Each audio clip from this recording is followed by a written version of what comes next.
Hello, good evening, good day, and hello, welcome to my very first MIMIR logs. This is a sort of way of me compiling a bunch of my thoughts about games and stuff that I've played, mostly games. This was an idea that I was inspired by Mr. Remy Raccoon. I think I talked about it in the update video, so go watch that about my full thoughts on that. This is going to be more of a laid-back video, more kind of reviewy type, more podcasty type, where I'm going to talk about my thoughts about a couple of games that I've been playing, and sort of a few bit of gameplay in the background, so you guys can enjoy at your leisure. If you want to listen to this in the background, please go ahead. The gameplay is not going to be massively edited. It's just going to be what I have on standby, and just the more important part is me just basically talking. And you know I'm doing this seriously because I've actually got a pen and paper and I've actually written down the stuff I need to be talking about, and it's also going to help me do some editing stuff. So let's talk about the first game, I think the biggest game of the month, and that was Death Stranding 2. Yeah, I played Death Stranding 2, and I'm still playing it. I'm slowly going through the gameplay now, and I'm actually really enjoying it. But I do have my problems with it. One of them being the controls aren't great. You sometimes don't feel like I'm in control of Sam all the time, but overall I am enjoying this. And this is weird because I see a lot of people like praise this game, like 9s and 10s and all this stuff, and personally I don't think it deserves all that hype. It's definitely a great game, and there are some moments in this game where I had to stop and just look at how beautiful this game is. Oh my god, the scenery in this game is on another level, and I cannot wait to see Death Stranding 3, if we get a Death Stranding 3. But Death Stranding 2 has such a fun back and forth, and the gameplay is actually, it's fun. It's nothing of about it is innovative. The technology, yes, the way the terrain is laid out, and how the weather systems interact, and how the enemies react. It's all really good, top-notch stuff. But it is basically a game with a lot of side quests, and you're not doing a lot in a lot of these these missions. Don't get me wrong, the game is fun, like traveling across the world and trying to plot a route through the world is really good fun, and I'm actually really enjoying it. And I think it's the fact that I really like Euro Truck Simulator made me jump onto this game a lot easier than I did with anything else that's sort of this similar style. I like to point out, I did name the car Bessie and painted it bright yellow. There's a reference for you if you are knowledgeable in something. This is a game that I would categorize as a perfect podcast game, where you put on and you just have it on, and in the background you either have a TV show or a podcast in the background as you play through. It's very chill, very it doesn't ask too much from you, and I think that's alright. You can have games like that, but it does have a few. I know a lot of people were wanting a lot more from the game, especially with how Death Stranding 1 put itself out to be. And I didn't actually play or even finish Death Stranding 1, so I'm coming basically brand new into this, and I think this game is quite a good jumping off point. It goes through the things you've missed. It goes through definitely in like the logs that you can read, what happened in the last game. There's even like a recap in the main menu that if you have played the first game or haven't played it, you can get like a recap of what you should be knowledgeable on and stuff like that. And Sam himself was a fun, character in himself. Yeah, I've got a few problems with his, like, he doesn't, interact or relate to anything at the moment. But you know what, he's meant to be the player, you're meant to like self-insert, which I don't mind, those sort of type of characters, but it helps that he does have a voice and he does have a personality. So maybe, in the next game you either make him a silent protagonist or you just go full in and make him a character. But all the actors are phenomenal. The voice acting is incredible, and I actually am enjoying the story where it is going. I think Higgs is a really fun spoiler. Is a really fun villain, and he's a bit over the top. And again, I'm only something like 25 hours into the game. Not 25 hours? I think it's about 25 hours into the game, or 20 hours into the game. So I'm not like, but I'm going through like every side quest and doing everything like that, doing every delivery, making sure, I've got all my points and got all my upgrades and stuff. So yeah.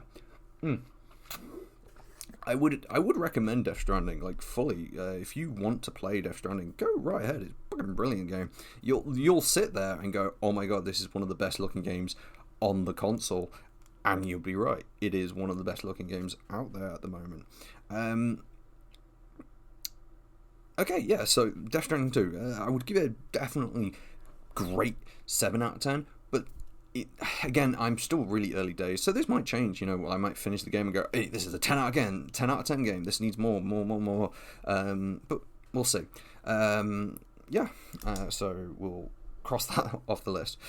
Next game I've been playing a butt ton is Marvel Rivals. With the new update that has just come out, I have been putting my hours into this game.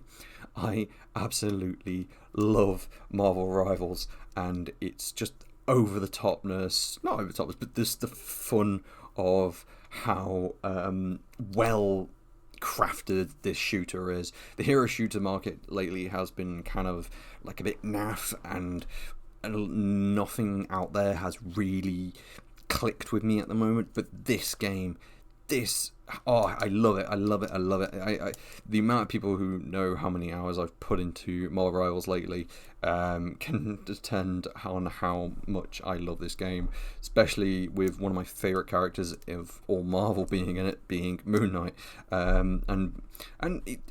It's one of the free-to-play games I'm happy to put money into, with the fact that it's not a scummy, cash grab. The battle pass is fun to complete. The what's the freaking called? The skins aren't like stupidly expensive. They're about a tenner to £5, which is not too bad. And a lot of the time, you'll be unlocking like money to purchase these skins. A lot of the skins I've actually bought, I've unlocked through in-game currency, which I freaking was so happy about, that I could earn in-game currency through the battle pass. And I think the free one actually gives you some currency to earn, so you don't actually have to buy the battle pass to earn this currency, which again, the battle pass is like dirt cheap. It's like a tenner, which is a perfect amount for a battle pass. So you see like games like Call of Duty and Battlefield charging £20 to £30, and even like Overwatch charging like £20 for a fucking skin or a battle pass, and it being just stupidly expensive for no reason for it. And it's such a consumer friendly game that I am super excited to see where this game goes into the future. And with the two new characters that have just come out, which are coming out with the Phoenix, what's her name, Jean Grey and Mr. Blade, I'm really excited to see what characters get introduced into the game. I want to see, I want them to dig into like Marvel's really bizarre characters, the lesser known ones as well, like Howard the Duck. I'd love to see a Howard the Duck in the game. That'd be fucking hilarious. Or Deadpool. I know I think Deadpool's such an obvious choice, but I think it would really be cool if he joins in. Make it an April Fool's thing, like, bring Deadpool in. But it's funny because Deadpool is like a charm. You can unlock him as a charm, which something tells me we might be getting Deadpool in the next season. I'm hoping. Cross fingers. But yeah, it's also revitalized my love for Marvel. I recently watched X-Men 96, and that was a phenomenal animated series. If you've not seen X-Men 96, go watch that shit. It's amazing. Great little game, great little series. But yeah, I'm more confident with Marvel at the moment that they're actually doing stuff with their IPs and actually making some really good decisions, like Marvel Rivals and Marvel. What's it called? Mystic Force. Apparently, that's actually pretty good. One more Marvel thing. I've been playing Marvel Champions. Go play it. It's great. It's a great card game. Don't sit on it and think it's not. It's a really fun little co-op card game. I've been really obsessing over that game over the past couple of weeks. But yeah. Anyway, yeah. So back to Marvel Rivals. Marvel Rivals, great game. Go play it. It's free to play. It's on everything except Switch. You'll fucking love it. Yeah. Okay, next is Forza Horizon. Yeah, Forza Horizon finally came to PlayStation, and I've been playing the hell out of it. I absolutely loved it. I you know, I'm a massive Forza fan. I have been playing the Forza Motorsport series since Forza Motorsport 4 free. I've been obsessive. I have bought every single Forza Horizon game up until 4 or 5. No, it's up until 5, or is it 4? The one that's in London. The last one I played was London, but that's when I was switching over to Sony consoles and went over to PlayStation. Which, yeah. And it was really cool to see it. I got to play a racing game again, and I miss racing games.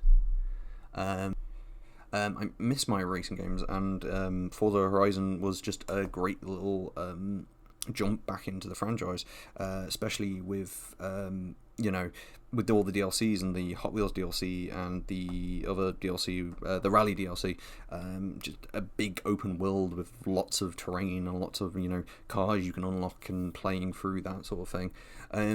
Unlocking cars at like a really stupidly quick pace. You know, I would swap cars every race just to see how they play, and you know, the customization in the body kits, pretty awesome. And the story, it's meh, it's hit and miss. It's not really a story, it's to get you from A to B. But the Mexico landscape, I've noticed games this month and last month have just been superbly good looking games overall. Like the massively awesome like Death Stranding 2 and Horizon just have incredible scenery to just fling your car or fling your character around, and it was just cool to sit back and actually play something and just relax and just enjoy just racing. It's a really weird thing to say, that it's sort of a game that I would play just to like sit back and just chill, and that's really it. I really didn't. I don't find racing games that hard, but I do find them relaxing. There's just something about it that, you know, I can sit back and just turn my brain off and enjoy.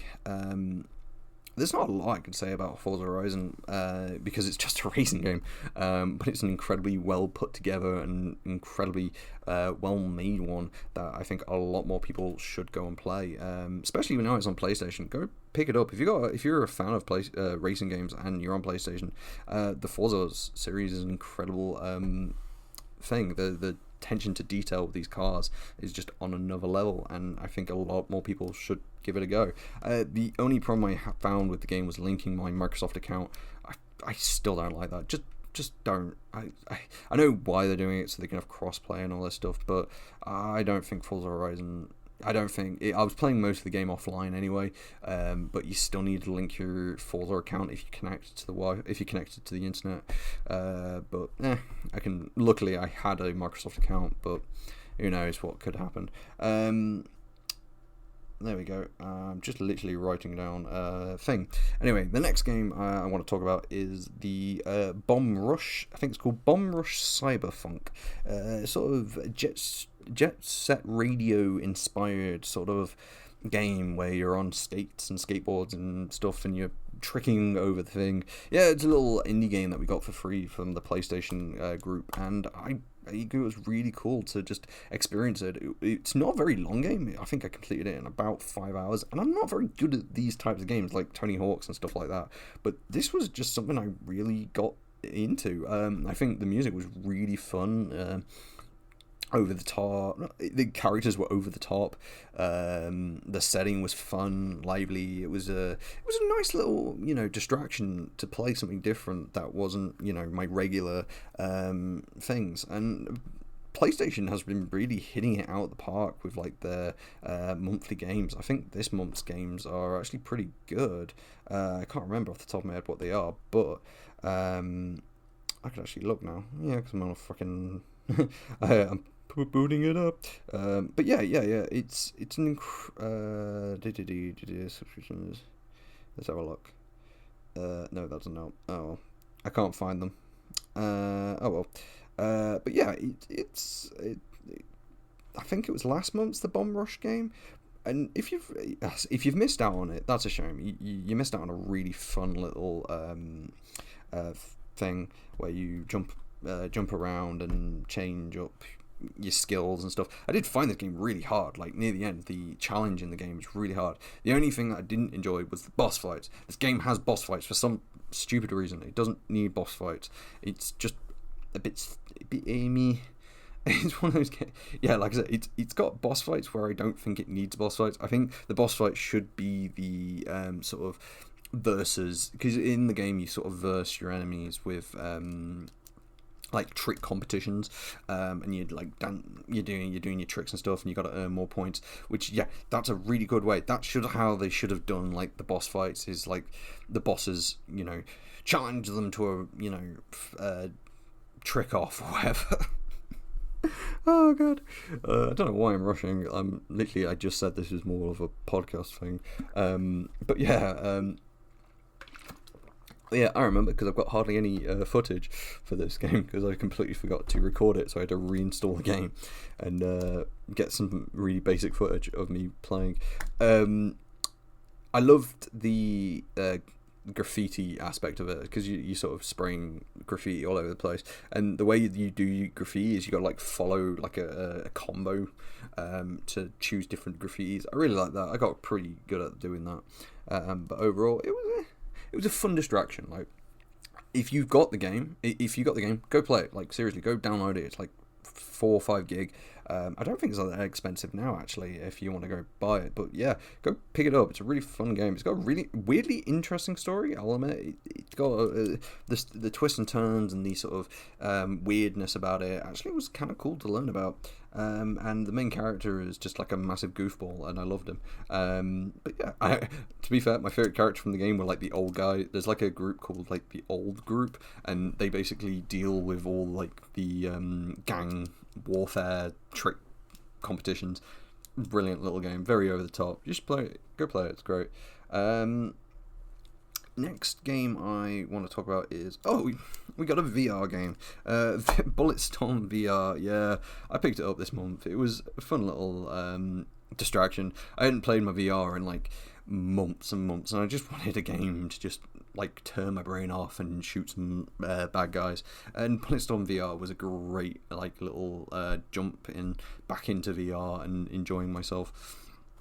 Very over the top. If you've not played Bulletstorm, go pick that game up. It's amazing. I think it's on the Epic Game Store, Steam for like dirt cheap now. You can get it with Duke Nukem as a character, but the VR version was on sale, and I was like, you know what, I want to play a VR game, and I picked that up, and I have never stopped playing a VR game so much the fact that I was actually sweating. I had a massive workout playing this game because you're flailing your hands about and shooting guys and kicking them across the map. And again, the story of Bulletstorm is actually really funny, and I really want there to be a sequel to this game. I know we'll never get it because I think People Can Fly sadly got defunct and sadly don't exist anymore.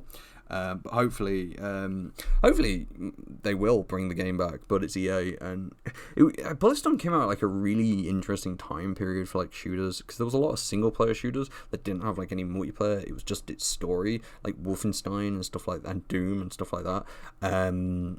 And I miss that sort of, you get a first person shooter. Oh, like Bioshock Infinite, that's another one.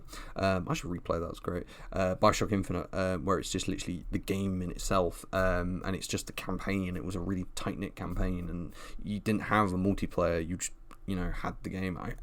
Bulletstorm is really important to me because I remember playing the demo of it at a friend's house on repeat, like constantly. We played that demo so much back in the day, and I vividly remember it, and I think it was like chapter 2 I think it kicked off at, and you sort of played through it and you got given like 3 weapons, and it was also a time attack at the time as well, because before the game came out, the demo came out, and you could like get high scores, and it was all based around like getting high scores in the game. So it was like how fast you can complete the mission, how many kills, how creative your kills are. And this is, with the VR, it makes creative kills even more interesting and more different. It also adds, like, I think it adds Yeah, it does. It adds a mission where you play as the girl, which I don't think was in like the original game. Again, I've not played that game in freaking ages, and I just wanted to play it again. I'm gonna play that game again. I got it on Steam, so I'm definitely gonna go and play it again. But yeah, definitely remember not having that mission, and it was fun. Go play down Bulletstorm. It'd be stupid not to go play Bulletstorm. Next is Monster Hunter Wilds. Monster Hunter Wilds is going to be a really short one, but basically I got back into Monster Hunter Wilds this month, mostly because the new monster is out, and I just felt like playing it again. I did drop it for a bit due to just there not being anything there. But yeah, I love the Monster Hunter franchise. I've been playing Monster Hunter for probably quite a while now, because my first Monster Hunter was Monster Hunter 4 for the 3DS, and I played a lot of that. Well, no, I didn't. Okay, I played a lot of it when I should be working. And then Monster Hunter Generations was like the next one I played, which, mind you, was fun. Like, but I think I was really turned off the game quite a lot due to just how it was really clunky. Like, you can't go back to those Monster Hunters without understanding that it was like super clunky. It was on an engine that was built for the fucking PlayStation 2, and the fact that the game ran at all on a DS is like a miracle.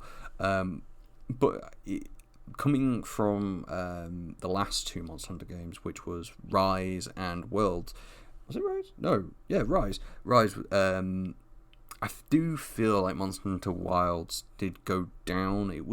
It's a lot easier. The game is way easier than Worlds. I definitely remember dying a lot in Worlds compared to this, and even Rise as well. I used to get my ass handed to me in Rise, and I think it's a good looking game. It plays perfectly well. I play on PlayStation, and I'm excited to see what they add to the updates and, the expansions and stuff like that. But at the moment, the game isn't there. I really do think this needs a little bit more updates and, expansions, just to push it up to that point of like Worlds and Rise. And I think when Master Rank comes out, I think that's where it's going to be. It's going to have like a good number of monsters, a good number of armor, a good number of missions, and I think that's when people should come back to the game and enjoy it more. Don't get me wrong, I have enjoyed my time with the game. I really did enjoy it. I really had good fun, going through it and taking out monsters. But I do see its problems, and I'm hoping the updates, make the game better. And last but not least, you probably know what I've been playing, but Stellar Blade is a game that I have been really enjoying. Stellar Blade is one of those games where it came out, it was like all over the news for like stupid reasons, and then it fucking disappeared, and then Stellar Blade has come back with a DLC, the Nikai DLC, great little DLC with the crossover, and I just had to play again. The unlocking costumes in that game is just really good fun. It helps that the main character is really fun to play, and really it's just a fun game, and I say that a lot, a fun game, but it's hard to say, you can't not enjoy the game, the over the topness of it all. And there's the I think it's called Wu Chong Featherfall, that's coming out soon. I just realised I'm clicking this bloody pen and next to a fucking mic. Wu Chong Featherfall, that looks really fun. I've got my pre-order in, and I'm excited to see where that goes.